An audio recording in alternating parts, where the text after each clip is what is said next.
We're back for episode number 15. There's a torrential thunderstorm going on outside of my home studio here, office. So this should be interesting. If we make it all the way through this podcast, it will be a miracle. But here we are. Chris, how are you? Yeah, we are back. I'm doing great. We haven't recorded in a little bit just because we had a little bit of a Labor Day break. How was your Labor Day weekend? It was nice. There was a lot of rain in Florida, so I didn't do too much outside. I caught up and with a bunch of other stuff. So how was yours? Yeah, it was solid. And then you sound like you lost your voice. You were just telling me you attended something fun. Yep, went to a football game yesterday.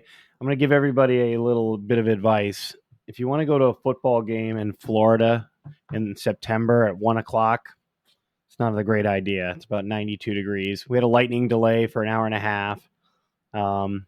But the good thing about the lightning delay is clouds came over and it cooled it off and made it much better. So, but then I heard you went to a football game and it was considerably nicer, I bet. No, actually, no, it wasn't. But you were watching my friend coach. No, he's not my friend, but former classmate Liam Cohen. I went to college with him, had a couple classes with him. Now the head coach of the Jacksonville Jaguars, which is kind of funny. Yep. The Duval guy, for you guys that have seen that, that clip. That's him. Yes, I was at the Patriots game myself, and the weather was also terrible, but except it was 60 degrees and downpouring rain. Oh, wow. The entire time. But that's not why everybody's listening to us today. So I guess we'll jump into it. Yep.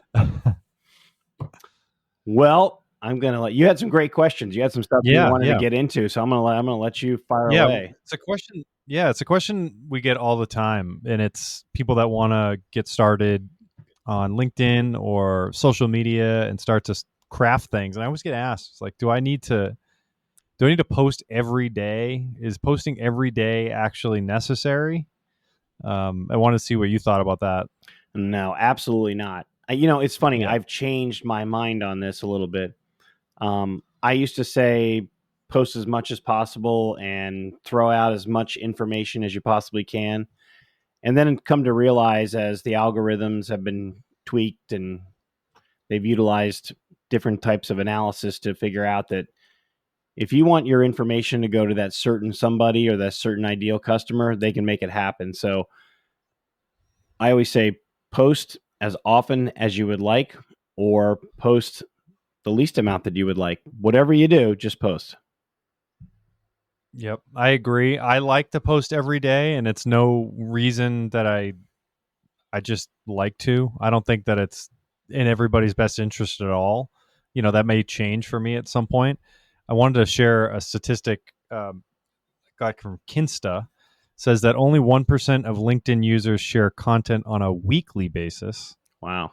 Which amounts to roughly 3 million weekly content posting users, which I thought was interesting. So I like that, 3 to 4 times a week, I think is a good high end for people. And I think 2 to 3 times a week would be a great goal.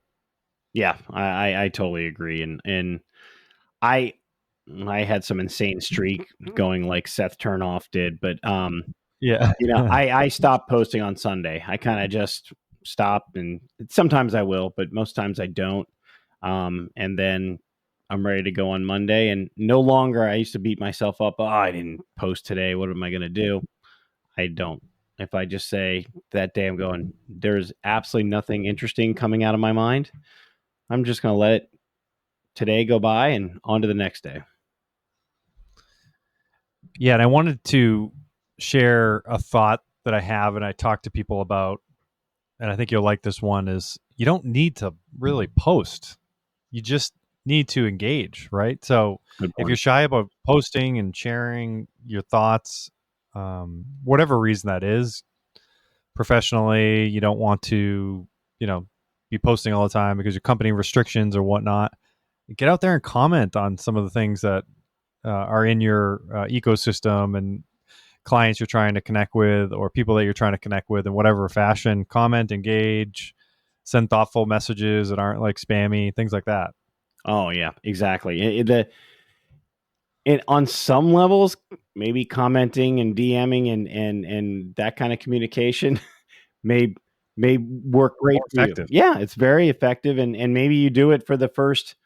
Take that as your your first 90 days that you've decided you want to you want to create content. Maybe the content you create are DMs and messages, and it's the same thing. You're interacting. Yeah, totally agree. And I mean, you can build a personal brand just by commenting and engaging thoughtfully with the people that you're trying to reach. So you don't need to worry about, I need to post and need to write all this stuff and whatnot. And I did some digging on some more statistics on content types that perform best. And I thought this was interesting, and I'm not surprised to see um, carousels outperform other formats about almost 300% engagement more than the next one, which is video content, but that's up almost 40% year over year in total views. So, I was going to say, I was watching something last night from a creator named Dan Coe. His last name's Koe. He has a very interesting delivery style for those of you who would like to watch somebody. I find him fascinating. I've had other people tell me I think this guy is the most boring guy on the face of the earth. I don't want to watch it. But anyway, he was talking about it last night in his video newsletter that social media is dying, and I'm going to get all of a sudden people are going to go, oh my gosh, what is Eric trying to talk about here? Um, he said social media is dying, which I think is a wonderful opportunity for people who want to create genuine content. And what he was essentially saying is that he's migrating to a newsletter type format, and that's what he's utilizing Substack. We utilize Beehive, but he was just talking about that the message that people are just kind of tuning out social media, and I don't find that to be the case at all. I do find it the case to be that there is a lot more traffic on social media that's not it is not created by humans. And so we'll see how that all comes about if people start tuning out. But I can tell you on one of our primary platforms, and I'm now on LinkedIn, YouTube, TikTok, and Instagram, as well as X. I'm on them all. I can tell you LinkedIn has the most genuine interactions that I have on any platform by far. Now, what do you see, Chris? yeah, no, that's why I think we love LinkedIn so much, is because we have our awesome tribe of connections. I mean, you and I met on LinkedIn. I met Matthew on LinkedIn. You gravitate around the people that have the same common interests and goals, and it's more real of a connection than anything that I've ever had on Instagram or Twitter. Or I'm not much of a TikTok person. I go in there for a little bit for some industry education on customized medicine and peptides and longevity, things like that, to see what some up and coming doctors are doing and whatnot. But for the most part, in terms of my goals and connecting with people that I want to, whether that's business or personal, it's LinkedIn. And I think that there may be some truth to what Dan Coe's saying, and I do agree with his strategy of own. I think his ultimate message behind what he's saying is own your audience, right? So own your Yep. audience with the newsletter, own your audience with a community like school or any of those platforms. I get that, but I think that what happened, years ago when they said that, email was dead, and then the people that were just kept it genuine and still delivered great email messaging still are around because people fell off. So I think there's opportunity everywhere, and I think there's opportunity if you do it the right way.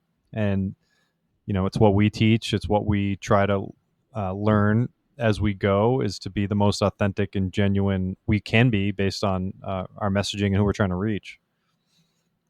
Yeah, and I'll tell I'm on all the platforms now, but there's something that I do that so I don't get to see people on Instagram jumping off buildings and dying, or people getting in fights or whatever. All you need to do is go into each one of those platforms and just search certain things. I search business marketing ideas. I search AI. You can really quick take your platform, whichever one you're on, and you'll get the information that you want, sparing the, tiger attacking the moose and whatever it is. There's all these crazy things that come up on these platforms. You can curtail all of that stuff, and you can really source what you want to source on it. And they're very valuable. There's a lot of valuable information on different platforms for sure. So anyway, that's my tip to stop watching, world star fights that come up every other clip in Instagram. No, I think that's great. There's different ways. I think, I'm finding when I use Instagram, because I still use Instagram for social selling funnels too, in terms of me trying to connect with different clinics and whatnot. You in my line of customized medicine and peptides and whatnot. I mean, a lot of clinics are running advertisements and creating brands on Instagram, and don't see it as much on LinkedIn. So you just need to figure out where your avenue is for where you're trying to go. And I think that there's ways to do it in each, right? And I was just having this conversation with a doctor that's actually in our Content Crib RX cohort. We just met an hour ago, and we were talking about how you can take different paths and go down, right? So use YouTube to educate your patients on your therapies and what you're doing, because so many people are educating themselves on everything on YouTube, and you can get great video content for learning how to fix your house, to learning from a doctor on what they're treating in their clinic, and then use maybe LinkedIn to grow your KOL following or referral following with other doctor thought leaders, and then maybe you want to grow your clinic on Instagram as well in terms of connecting with more ideal patients. So I think that you can stamp that blueprint with whatever industry you're in. Yeah, you definitely can. And when you do, you will find it to be considerably more productive too. Because at night, it's interesting. If I'm not watching a live sporting event, I'm not watching television really of any other sort, and I'll just kind of scroll through this stuff and I learn. I mean, I'm taking notes, and no longer am I watching, people out in Yellowstone approach buffaloes and get run over and things like that. Although that did pop up the other day. I couldn't believe it. Is still is that show still good? I gave up on Yellowstone after I think season 2 or well, it's over now, but it's okay. Yeah. So I guess it's officially over is what it is. Oh, okay. Yeah, Over. I guess. Oh. Yeah. Yeah. Well, you had some things you wanted to touch on with Content Crib and coming up blazingly fast. Yeah. We are about a month away, which is crazy to think. We have secured Content Crib 6.0 is going to be March 20th and 21st. We're going to be back in Bentonville, Arkansas, and everybody's like, Bentonville, that's interesting. But everybody who goes to Bentonville is like, no, it's super cool. So we wanted someplace. So now we've done, I guess, four or five there now. Four. Or three, I'm sorry. It's centrally located. Every big hub flies to Bentonville, centrally located in the country. So that's kind of why we're going Bentonville. It's pretty, we got it pretty dialed in there, but so 6.0 is official. It is on the books. And so, but 5.0, we're full. We don't have any more spots unless somebody says to us in the next month that they're not coming, which is really cool. Thank you for everybody who signed up. Yeah, thank you. But we're also looking for some more sponsors. If sponsorship is a possibility that you're thinking about, just reach out to myself or Chris, and we can tell you the specifics of that. We just got a really large sponsor who's going to be the flagship sponsor, the Visionary Partner sponsorship. So that's a lot of fun. A cool investment organization. So it's going to be fun. Yeah, what I love about Content Crib, I love a lot of things, but mainly it's learning and networking with the providers are there, healthcare entrepreneurs, learning what everyone's doing, but also being inspired by people that are crafting their voice or figuring out their message. I think that a lot of us are guilty of starting to craft our brand or narrow down like what we're passionate about and our purpose in life is, whether that's professionally with a company or as a healthcare entrepreneur or a surgeon. And I think when we get there and we start to learn from each other and build that messaging from scratch, and then we start to fine tune it with the different AI tools that we're going to be implementing. It's super interesting and super inspiring. Yeah, it really is, and it's growing, and we're going to shoot for 6.0 to be probably going to bump up a little bit, maybe to go to 60, which will be exciting. And we definitely have the demand. I get requests about it all the time, which is really neat. And yeah, again, it's they just had the orthopreneurs meeting last weekend that went down, so that was got to see quite a bit of our brethren that went to that meeting. In fact, I heard a statistic that like 75 to 80% of the orthopreneur meeting was all content crib people as well. So it's kind of cool. Yeah, it just goes to show the power of like the networking and how many different like verticals can come out of all the things that we're working on. It's powerful stuff. I mean, the networking alone, let alone all of the cool stuff that we learn and implement is amazing. It really is. Yeah, I'm amazed by it.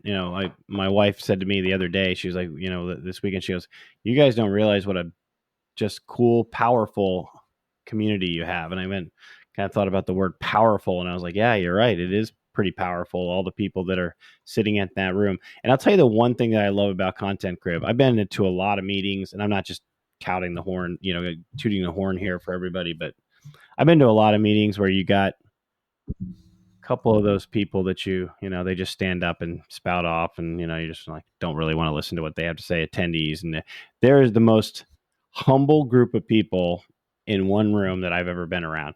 And let me tell you, you nailed it. They don't have to be humble. Like for a number of those people in that room, you know what, if you were arrogant or you had an extremely high opinion of yourself, I'd go, yep, yep, I can see that, no problem. Yep, you're a world famous neurosurgeon. You should, but no, down to earth, and just the humility is cool. It's really crazy because I feel like every day we exist in this world that we're always running or ego dodging from different people, and then there is none of that. And maybe that the people that maybe have these big arrogant personalities actually go to this and then calm it down to learn. I don't know. They're doing a really good job of disguising it, but I don't think anybody really has any ulterior motive or any attitude at all. It's like everyone comes there to share and network and learn and put it to work and grow. It's great. And whenever I get someone new to convert and go to it, I just always get a big thank you. I never would have met this person. I never would have connected with this doctor, or I never would have connected to this clinic owner or this medical device company or this pharmaceutical therapy or whatever it is that they stumble upon it because they're taking the time to learn and network in a meaningful way with people that want to make a difference in healthcare, make a difference in the world around them in general. Yeah. And I think at this meeting we're about 65% repeats, at which 35% are new, which is really cool. I mean, that's a cool stat when I started going through it. I think we'll get to the day where we'll probably have a very high number of repeats, but at this point in time, we're just excited to get together next month, and it will be a lot of fun. I was talking to Matthew about it earlier today, and he was referencing the fact that we're all going to get together and chart our course with our different businesses, and whichever business is going to be very, very interactive, to the point where people are going to, our one meeting room, we're going to probably spend only about 15% of the meeting in that room, where everybody else is going to be branching out and going places and working on their stuff. So it's going to be a beautiful time in Bentonville in October. So we'll be able to go outside to that beautiful terrace we have, and it'll be cool. Well, we'll give that voice a rest of yours, and thank you. I think this is a great episode. Yeah, that was awesome. I'm glad you pulled it together, but still doing the episode. This has been a good one. Yeah, no, it's been a lot of fun. Thank you for letting me ramble on about with my voice, it makes me kind of sound like I'm got a deeper voice. So I don't know. Hey, I think Jaguars are going to have a better season than the Patriots this year anyway. Not that it's going to be hard. Yeah, no. I think Drake May's a good quarterback. I think he'll be all right. Maybe watch the clips from yesterday after this podcast. Okay, you might change your mind. Maybe I will. Yeah, we'll blame it on the rain. All right, yeah. Well, that's a wrap. That's an episode. Thanks, Eric. Thanks, bud. See ya.